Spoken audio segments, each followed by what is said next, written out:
All right, so I've read the Book of Enoch a few times. I think I usually read it once a year, towards the beginning of the year. I think a lot of people have kind of maybe started reading it a bit more, which is good. There's lots of good gems in there, stuff to meditate on. But this is, I got this book a few years ago, and it's the Books of Enoch. So there's, I don't know if you can see that, there's 3 books of Enoch. There's Enoch 1, and that's usually the one everybody reads. It says the Ethiopic, however you want to say that, Book of Enoch. The second book of Enoch, Enoch 2, the Slavonic Secrets of Enoch.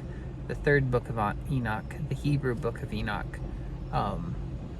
Now, I read through the whole introduction. It's kind of long. I don't remember all the reasons for them, like when they were found, how they came across them, what the ideas are behind them. I don't know if I'll do that right now.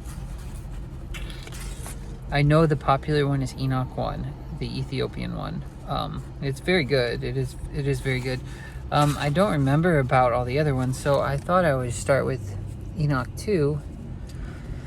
Maybe read through, and that way if people are interested, they could listen to it as well, because I don't think it's as well known. So a lot of people maybe aren't exactly familiar with it. I don't know how long it is either, so I guess we'll see. It looks like quite a few chapters. So I'm not going to read the whole thing, but anyway. I'm not sure. Let's see. Let me just look. How 2 Enoch was found and preserved. So I'll just read this. In 1773, rumors of a surviving copy of an ancient book drew Scottish explorer James Bruce to distant Ethiopia. There he found 1 Enoch. Later, another Book of Enoch surfaced. The text, which is known as 2 Enoch, was discovered in 1886 by Professor Sokolov in the archives of the Belgrade, I don't know how you say that, public library. 2 Enoch was written in the latter half of the 1st century AD. The text was preserved only in Slavonic and consequently bears the designation Slavonic Enoch. The text has also been known by the titles of the 2nd Book of Enoch and the Secrets of Enoch.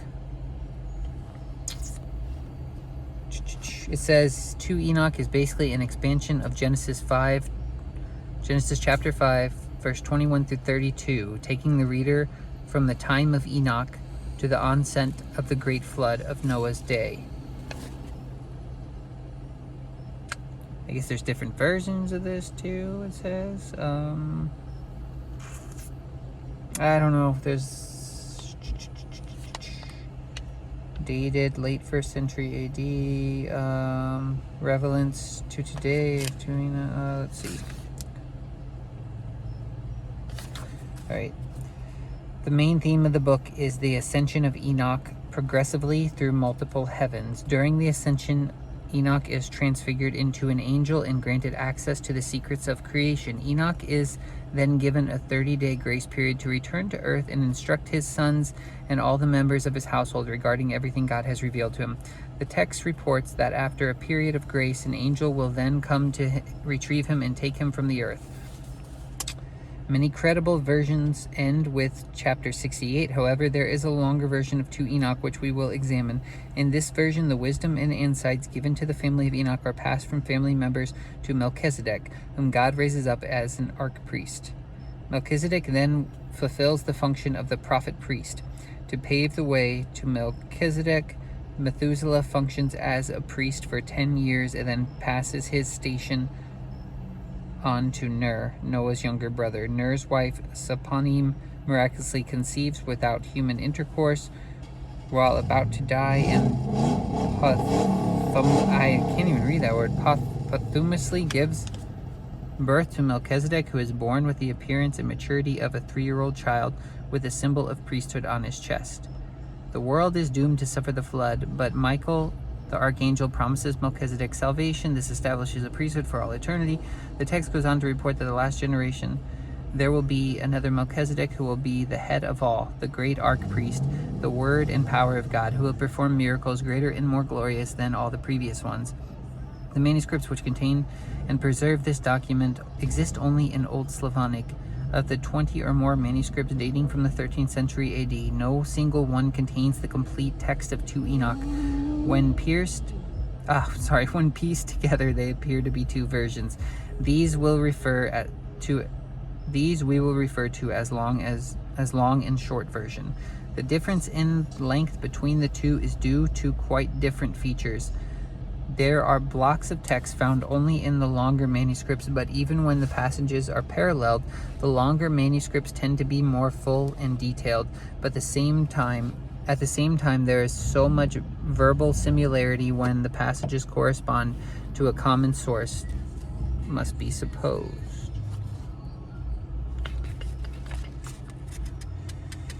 The form of 2 Enoch is what one finds in Jewish wisdom literature and Jewish apocalyptic literature. It has been suggested that the longer version is characterized by editorial expansions and Christian interpolations. Hence, the shorter version contains fewer Christian elements. That's interesting. All right. The author of 2 Enoch speaks much of the Creator and final judgment, but he speaks very little about redemption, which seems to be absent from the thoughts of the author. Indeed, there seemed to be a total lack of Savior or Redeemer in 2 Enoch. What is noteworthy is that 2 Enoch has no reference to the mercy of God. That's interesting. There's a little bit more here. All right. I'll read this. This looks like it could be interesting. I don't know. In the long version presented here, it appears that the last portion of the text was added as an afterthought. It contains the rise of Melchizedek. The appearance of Melchizedek ties 2 Enoch to several other texts, forming an aged mother who had been barren up to her deathbed, miraculously conceived Melchizedek without human intervention. Before she was able to give birth to the baby, she died. The baby then emerged from her dead body with the maturity of a 3-year-old boy.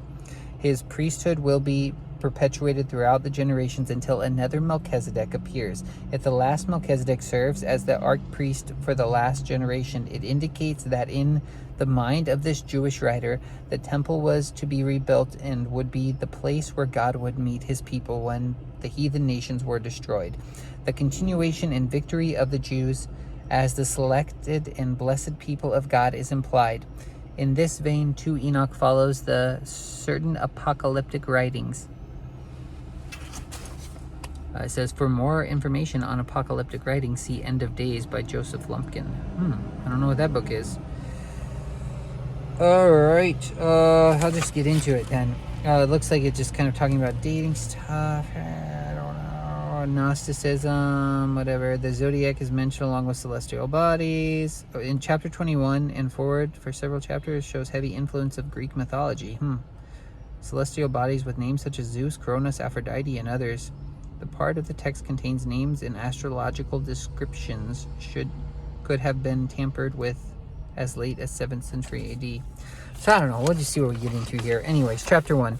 There was a wise man and a great craftsman, and the Lord formed a love for him and received him, so that he should see the highest dwellings and be an eyewitness of the wise and great and inconceivable and unchanging realm of God Almighty, and of the very wonderful and glorious and bright and manifold vision of the position of the Lord's servants, and of the inaccessible throne of the Lord, and of the degrees and manifestations of the spiritual and non-physical hosts, and of the unspeakable ministration of the multitude of the elements, and of the various apparition and singing of the host of the cherubim, which is beyond description, and of the limitless light.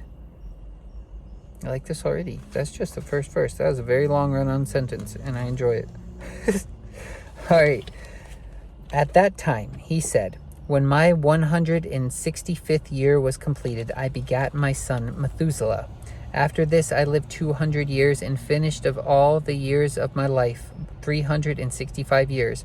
On the first day of the month, I was in my house alone and was resting on my bed and slept.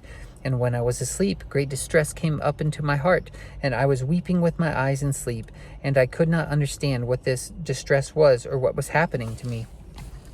And there appeared to me 2 very large men, so big that I never saw such on earth. Their faces were shining like the sun. Their eyes were like a burning light, and from their lips fire was coming out.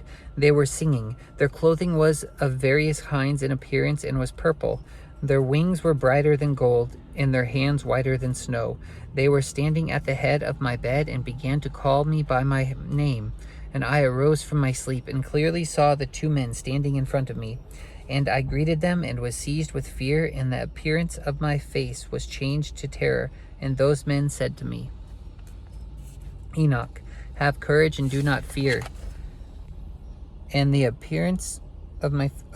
Enoch, have courage and do not fear. The eternal God sent us to you, and you shall ascend today with us into heaven, and you shall tell your sons and all your household all that they shall do without you on the earth in your house. And let no one seek you until the Lord returns you to them. And I hurried to obey them, and went out of my house, and went to the doors, and as I was ordered. And I summoned my sons Methuselah and Regem, and Gadad, I don't know, and explained to them all the marvels the men had told me. Chapter 2. Listen to me, my children. I do not know where I will go, or what will befall me. So now, my children, I tell you, do not turn from God in the face of that which is empty or prideful, which do not make heaven and earth. For these shall perish along with those who worship them. And may the Lord make your hearts confident in the fear of him. And now, my children, let no one consider seeking me until the Lord returns me to you. Chapter 3. It came to pass, when Enoch had finished speaking his visions, that the angels took him on their wings and lifted him up on the first heaven and placed him on the clouds. And there I, Enoch, looked, and again I looked higher, and saw the ether. And they placed me on the first heaven and showed me a very large sea, bigger than the earthly sea. I'm just going to stop saying the chapters because they're very short. All right. They brought the elders and rulers of the stellar orders in front of me, and showed me 200 angels who rule the stars and services of the stars to the heavens, and fly with their wings and come round all those who sail. And here I looked down and saw the storehouses of snow, and the angels who keep their amazing storehouses, and the clouds where they come out of and into which they go. They showed me the storehouse of the dew, the olive oil in its appearance and its form, as of all the flowers of the earth. And they also showed me many angels guarding the storehouses of these things, and how they are made to shut and open.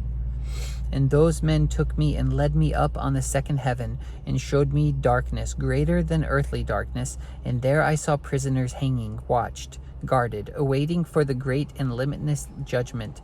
And the spirits were dark in appearance, more than earthly darkness, and perpetually weeping through all hours. And I said to the men who were with me, why are these beings unceasingly tortured? They answered me, these are God's apostates, who did not obey God's command, but took counsel with their own will, and turned away with their prince, who is also held captive in the fifth heaven. And I felt great pity for them, and they greeted me, and said to me, Man of God, pray to the Lord for us. And I answered them, I am just a mortal man. Who am I that I should pray for spirits? Who knows where I go, or what will become of me, or who will pray for me? And those men took me from there, and led me up on to the third heaven, and placed me there. And I looked down and saw what this place produces, and that it was so good that such as I had never been known. And I saw all the sweet flowering trees, and I saw their fruits, which were sweet smelling, and I saw all the foods that came from them, and that the food was bubbling with fragrant vapors. And in the middle of the trees there was the tree of life, in that place where the Lord rests when he goes up to into paradise. And this tree is of indescribable goodness and fragrance, and adorned more than anything existing. And all sides of its form were golden and brilliant red and fire-like, and it was completely covered, and it produced all fruits. Its root is in the garden at the earth's end. And paradise resides between spiritual and physical. And 2 springs come out which send forth honey and milk, and their springs send forth oil and wine, and they separate into 4 parts and flow quietly around, and go down into the paradise of Eden, between the mutable and the eternal. And there they go forth along the earth, and have a circular flow, even as other elements. And there is no unfruitful tree here, and every place is blessed. 300 angels, which are very bright, are there to keep the garden, with the incessant sweet singings with voices, which are never silent, serve the Lord throughout all the hours of the day. And I said, how very sweet is this place. And those men said to me, this place, O Enoch, is prepared for the righteous, who endure all manner of offense from those that exasperate their souls, who avert their eyes from iniquity, and make righteous judgment, and give bread to the hungering, and cover the naked with clothing, and raise up the fallen, and help injured orphans, and who walk without fault before the face of the Lord, and serve him alone. And for them is prepared this place for eternal inheritance. And those 2 men led me up to the northern side, and showed me there a very terrible place, and there were every kind of tortures in that place, cruel darkness and gloom, and there was absolutely no light at all.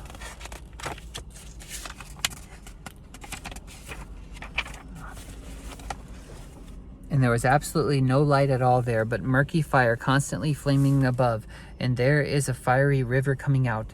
And everywhere in that entire place is fire, and everywhere there is frost and ice, thirst and shivering, while the physical restraints are very cruel, and the spirits were fearsome and merciless, bearing angry weapons, torturing without mercy. And I said, whoa, this place is so terrible.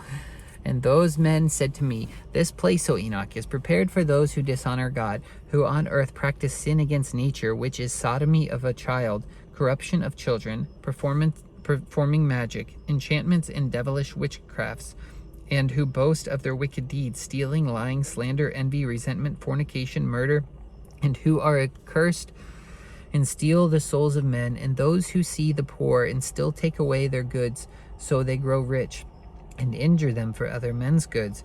And this is reserved for those who, to satisfy their own emptiness, made the hungering die. Those who clothe themselves by stripping the naked, and who did not know their Creator, but instead bowed to lifeless gods, who have no soul, who cannot see nor hear, who are empty, and who built carved images and bow down to unclean fashionings of useless gods. This place is prepared for those as an eternal inheritance. Those men took me and led me up onto the 4th heaven, and showed me the entire succession of activities, and all the rays of light of sun and moon. And I measured their progression and compared their light, and saw that the sun's light is greater than the moon's. Its circle and the wheels on which it goes always is like the wind, passing with very amazing speed, with no rest day or night. Its egress and ingress are accompanied by 4 huge stars, and each star has 1,000 stars under it. To the right of the sun's wheel there are 4,000 stars, and to the left there are 4,000, altogether 8,000, going out with the sun continually. And by day 15 groups of 10,000 angels attend to it, and by night there were 1,000. And 6 winged ones go forth with the angels before the sun's wheel into the fiery flames, and 100 angels kindle the sun and set it alight.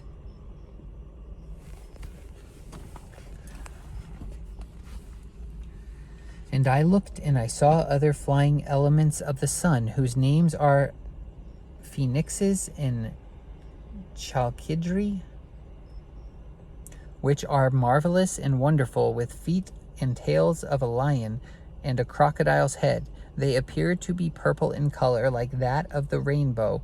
Their size is 900 measures. Their wings are like those of angels. Each has 12 wings, and they attend and accompany the sun, bearing heat and dew, as is ordered them from God. Okay, and then it's got a note here, and it says the word chalkidri, if I'm even saying that right, halkidri, means serpents. It appears that the Slavonic translators rendered the Hebrew word for seraphim differently in various places of the text. The word was translated serpent in some places, the seraphim, and others. Seraph means to burn. So I don't know if that's like the Slavonic word for seraphim, but it also says phoenixes. It's Phoenixes. So I don't know what that means. Maybe that's what they mean by burning serpents. I don't know. Anyways, continuing. This is how the sun revolves and goes and rises under the heaven, and its course goes under the earth with the light and its rays continually. Then those men carried me away to the east and placed me at the sun's gates, where the sun has egress according to the season's circuit and regulation of the months of the whole year, and the number of the hours, day and night. And I saw 6 gates open, each gate having 61 stadia, 185 meters, and a quarter of 1 stadium, 46.25 meters. And I measured them accurately, and I knew their size. Through the gates the sun goes out, and goes to the west, and is made even, and rises throughout all the months, and turns back again from the 6 gates according to the succession of the seasons. In this way the period of the entire year is finished after the return of the 4 seasons. Then it says, note 6 times 61 equals 366, with a quarter day added. This is the length of the leap year. It's got a few notes in here. I don't know if I'll read all the notes. It's going through. It looks like he's getting the calendar. I've heard that the Enochian calendar is actually the most accurate, but I don't know why or where I heard that. I have never really checked into that, but I think it's because I've heard it has a solar and lunar measurements or calculations, whatever. So it's like a solar calendar mixed with a lunar calendar, so it's actually the most accurate. And he says that in chapter 11. I measured their progression and compared their light, and I saw the sun's light is greater than the moon's. Oh wait, it was right before that. And all the rays of the light and sun and the moon. So he's saying he's measuring both sun and moon. I don't know. I'll continue. And again those men led me away to the western parts and showed me 6 great open gates corresponding to the eastern gates, opposite to where the sun sets, according to the number of the days, 365 and a quarter. It says, note, that is a solar calendar of the same length as our modern calendar. All right, again it goes down to the western gates and diminishes, pulls away its light from the prominent brightness under the earth. The crown of its glory is in heaven with the Lord, and it is guarded by 400 angels, while the sun goes round on wheel under the earth, and it stands 7 great hours in night, and spends half its course under the earth.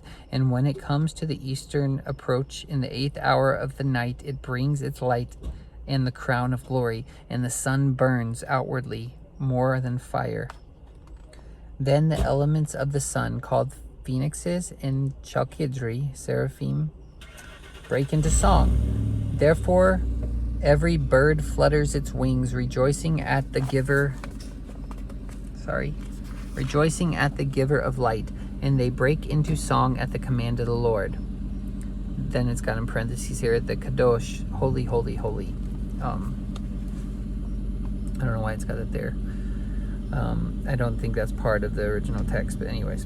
The giver of light comes to illuminate the entire world, and the morning guard takes shape, which is the rays of the sun, and the sun of the earth goes out and receives its luminance to light up the entire face of the earth. And they showed me this calculation of the sun's going. And the great gates which it enters into are for the calculation of the hours of the year. For this reason the sun is a great creation, whose circuit lasts 28 years and begins again from the beginning. Goodness. The sun of the earth. It's interesting. It says, note, for February 29th, which is the leap year day, to fall on a particular weekday, there is a 28-year, 2 times 14-year cycle. This forms a type of perpetual calendar. If you're doing the math, maybe that works. I don't know. Those men showed me the great course of the moon, There are 12 great gates that are crowned from the west to east, by which the moon comes and goes in its customary times. It goes in at the first gate to the western places of the sun, by the first gates with 31 days exactly, by the second gates with 31 days exactly, by the third with 30 days exactly, by the fourth with 30 days exactly, by the fifth with 31 days exactly, by the sixth with 31 days exactly, by the seventh with 30 days exactly, by the eighth with 31 days perfectly, by the ninth with 31 days exactly, by the 10th with 30 days perfectly, by the 11th with 31 days exactly, by the 12th with 28 days exactly. Note the sum of the days total 365, with the year beginning in March. And it goes through the western gates in the order and number of the eastern, and accomplishes the 365 and a quarter days of the solar year, while the lunar year has 354, and there are 12 days lacking of the solar circle, which are the lunar epochs of the whole year. Note, epoch is the number of days by which the solar year differs from the lunar year.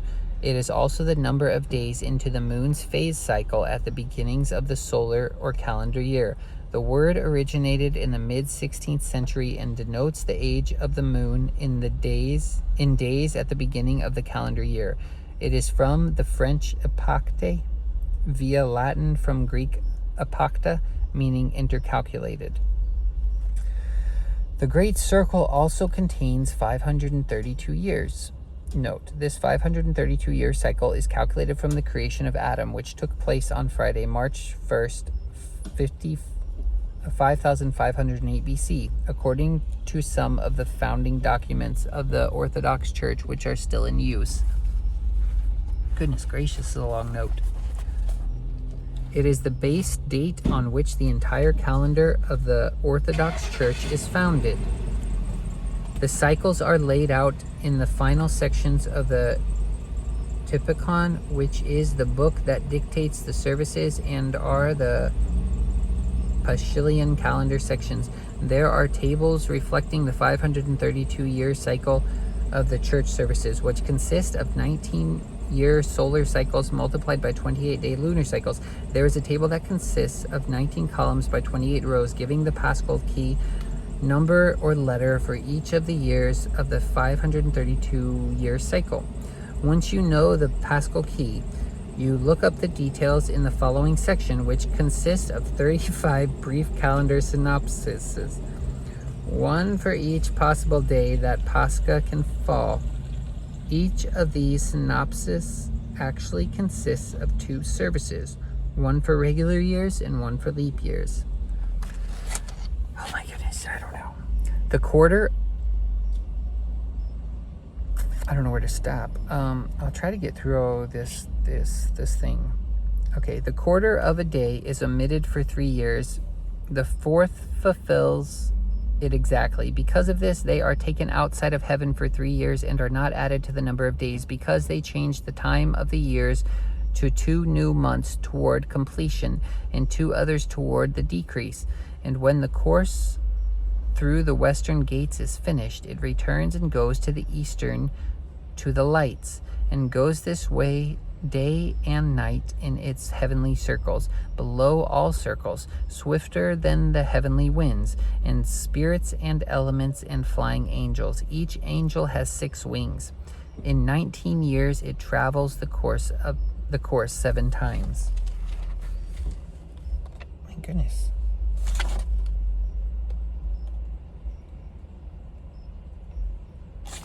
Okay, I think I'll stop there, because it looks like that is the end of the solar and lunar cycles. So after that, looks like it might go into more fun stuff. I mean, the last part wasn't fun, but I don't know what I was reading. But this looks like it gets into more judgment and